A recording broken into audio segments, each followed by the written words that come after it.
Okay, did a test with the 880 with 10 pumps. And the test we did with the Dust Devils, 4.3 grain BBs, standard BBs, which are about 5.3, and Gamma round lead shot here. It's this right here. And then let me show you the Dust Devils if you didn't see them on my other video. They got a little ring around them right here. So that's the Dust Devils. Okay, so now that you know the grain weight, let me show you what I did here. The first one, 28 gauge stovepipe steel. I think it's 28 gauge. No, excuse me. I think it's 26 gauge. Or maybe it is 28 gauge. Well, anyway, 26 gauge stovepipe right here. And what I do is I stamp it out and then I shoot it. So it turns into a flat piece of sheet metal. So the first one here, this is the BB. It went through the first side of the 26 gauge stovepipe metal. And then on the other side, there it is right there. It just made kind of a dent, but not anything really spectacular. But it's still a dent though, so it's still got energy, you know, to try to want to go through the other side, but couldn't quite make it. And then the second one here, this is our lead shot.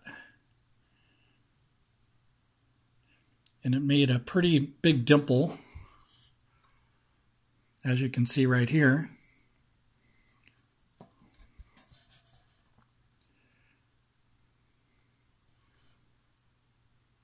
And number 3 is Dust Devil. So Dust Devil, when it hit this, it did shatter. But look at what it did. It cracked the first side, which is very cool. Even though it's a shattering BB, it still was able to make a crack on this side, almost wanting to go through the first side, which is really nice because it's a fragment BB. So you wouldn't think it would do that, but it still got some good power, even though it's a fragmenting BB. So there's that. Now, I'm going to show you the glycerin soap test. So the first one is the Dust Devil. And the Dust Devil is right here. And that went in, I think, about 2 inches.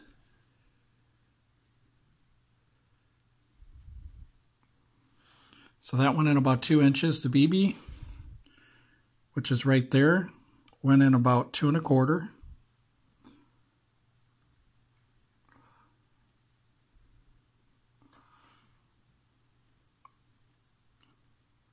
Okay, and then what's impressive is, yes, the lead BB went in 3 inches. It's very heavy. And it fits into the rifling bore, or the rifling inside the bore better. So it's tighter, so it doesn't have that blow-by. If you guys know what blow-by is, it's when you got loose BBs like these. What'll happen is they have to be undersized so they don't get stuck in the barrel. So what'll happen is some of the air will go around the BB. And maybe even a little bit goes around the lead one, but not as much because the lead one is going to seal in the bore better. But its weight, its velocity might be a little lower, but look at the penetration. So you're going from 2 1/4 to 3 inches of penetration, which in my opinion, this would be great for hunting over a BB if you wanted to use this. And a matter of fact, I've tried 10 pumps with heavier pellets, and the round shot really keeps up with them, even though there's some heavier pellets than 8 grains. So it just goes to show the round shot really can do some amazing things in lead form. So I just wanted to show you guys that video and give you the stats so that you know what these 3 BBs are doing on 10 pumps. Once again, we got the Dust Devils, standard BBs, and then we got the Gamma rounds, and here's what it looks like after it's hit the sheet metal. Now, the thing about the sheet metal is even though it didn't go through, it had more energy, but it's just the fact that it's lead, so it's gonna mushroom out. Whereas the other BBs are harder, so that's to be expected. But softer targets like wood or hunting or whatever, you can count on this really doing some penetration. So let me show you the Dust Devils again. I do have other videos that you can watch where I explain some of these BBs in more full detail, so you might want to check them videos out. So here's the Dust Devils right here. These were about $1,500 for 10 bucks. I think it's a great deal for a new product that's out there. And who knows, maybe they'll go down someday and we'll get 3,000 for 10 bucks maybe. Never know. But anyway, this is the test for the Daisy 880, and I'm just using a glycerin soap block here, and this can be put in the microwave and melted down again, granted that you make sure you take all the metal out of the glycerin soap. You can cast it again and reuse it, and over time it's not going to be as clear, it's going to get cloudy, but you can still do some great penetration tests with glycerin soap. Somebody was mentioned maybe I should do a glycerin test with the 40 Smith & Wesson, and I plan on doing that because the thing that's cool about glycerin soap is that the permanent cavity, not the temporary one, but the permanent cavity that it makes, it stays open. So if you look at ballistic gel with bullets and stuff, they always have to have a camera to slow down the camera enough so that they can find out where the most expansion was. But in glycerin soap, it's different. Once you get that expansion, it doesn't collapse back in. It stays out like that. So glycerin soap is a real true test. If you're going to test two hollow points against each other, the glycerin test is probably going to be the best, because the cavity that's left isn't going to fold back in on itself. So you're going to see the full length of the cavity and also the rest of the penetration. So I might show you a few videos and get some hollow point pellets to show you what they do.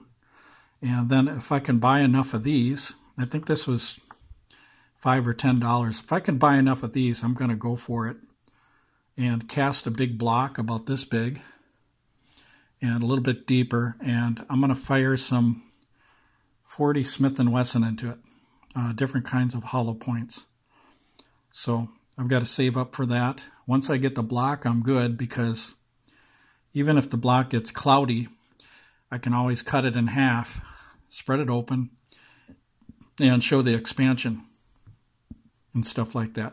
So I've been shooting glycerin type stuff for probably, I would say probably 30 years. One of the products I started with, my mom got upset with me, was a glycerin soap product called Neutrogena. And I'll show you it here. She kept wondering where her soap was. She used to use this soap here. And once in a while it would disappear, and she found out I was shooting pellets into it. And this was back in 1982, probably. I was into ballistics and stuff with air guns back around 1982. I was doing things with pellets, like I was drilling holes in them and doing other things to try to find out how to make them expand better, shooting them backwards. But if you look at this Neutrogena, this here is kind of like a clear soap too. It's just that glycerin soap is more clear. But you can still see something in this block of soap here. So that's how I got started. And then obviously, everybody knows clay is a good substance as long as when you're testing 2 rounds, that the temperature is the same with both pieces of clay. Because if you if you shoot a cold piece of clay and then you manipulate it with your hands, then the second piece, if you shoot it, it's going to be warm. And you're going to get false readings because of the fact that one block, or the block that you started with, was cold, and then when you touched it, it got warmer, which made it softer. So, but anyway, just thought I'd share that with you guys. But anyway, that was the Daisy 880 10 pumps. So Great rifle. Probably the most popular air gun on the planet, I would think. So these millions and millions of these things get sold.